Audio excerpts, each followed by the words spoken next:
Aujourd'hui, je suis perdue à défaut d'être très perdue. Et j'ai perdu le sud. Le nord, je l'avais déjà égaré dans l'est et maintenant je suis complètement à l'ouest. La semaine me mène non sans peine à perdre haleine. Peine perdue ou perdure la peine.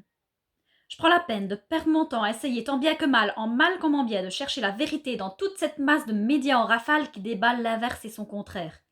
Mais à quel médium peut-on se fier? Auquel donner du crédit quand les créanciers s'en prennent à nos débits et qu'ils débitent plus vite que l'éclair pour soi-disant nous aider à y voir plus clair? La vérité est ailleurs, à en croire certains conspirateurs et comploteurs. La vérité est ailleurs, à en croire certains trublions que d'aucuns suivent comme des troufions. La vérité d'hier n'est pas celle d'aujourd'hui et ne sera pas celle de demain. Vérité ici, là, ailleurs, d'un autre temps, du temps présent, même ma boussole devient folle. Hier, c'était une grippe et on s'agrippe à cette info qui maintenant se grippe. Hier, il n'était pas nécessaire de porter des masques. Aujourd'hui, il ne faut plus sortir à découvert.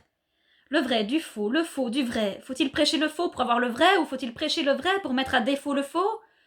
Vraisemblablement, je suis faussement convaincue. Convaincue que le faux puisse être vrai ou que le vrai puisse être faux? Puisse le vrai me sortir du faux et puisse le faux ne pas me cacher le vrai. Je veux bien me battre pour mes convictions avec passion, mais mes passions manquent de conviction, puisque tout devient doute et que l'on doute de tout. Je me perds sans doute. Doit-on croire que ce qui vient d'une soi-disant source sûre est colporté par la majorité, parce que c'est dit aux infos suite à l'avis d'un grand groupe de scientifiques d'élite experts en la matière? Est-ce que ce qui est partagé par un petit groupe de convaincus, fumeurs d'herbe à leur temps perdu, ou scientifiques hurluberlus, doit être taxé de sornettes et jeté aux oubliettes, parce que ça remet en cause le bien fondé de notre société et que ce groupe constitue une minorité? Informe-toi, on te dira avant de partager des fausses infos. Mais était-ce bien une intox? Tu avais peut-être la bonne info et l'intox vient peut-être de ton pote à Tello référence dans son job. Mais pourtant tu doutes, puisqu'une vraisemblable vraie source te dit que c'est la tienne qui est là pour foutre le doute et te mettre sur la fausse route. Alors déçu, tu lâches les armes, tu abandonnes le combat, c'était pas le bon.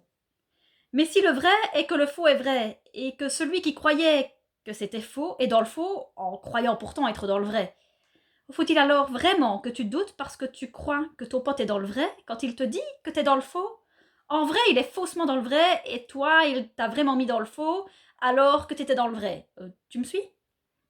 Maintenant, il se pourrait que le faux soit un vrai faux et que tu as vraiment été mis dans le faux en pensant que le faux était vrai. Mais ce qui est sûr, c'est que le vrai ne vient pas spécialement de la majorité. La majorité peut être dans le vrai, mais elle peut aussi, et c'est souvent le cas, être dans le faux. Et pire, faire faussement croire que le faux est vrai en taxant le vrai de faux. La minorité peut être dans le vrai, comme elle peut être vraiment dans le faux. Après tout, il y a de vrais hurluberlus qui ont vraiment fumé trop d'herbe. Pour conclure, nos dirigeants sont d'un accord joint en nous mettant dans la confusion. Et au final, ils nous dominent par notre involontaire inaction.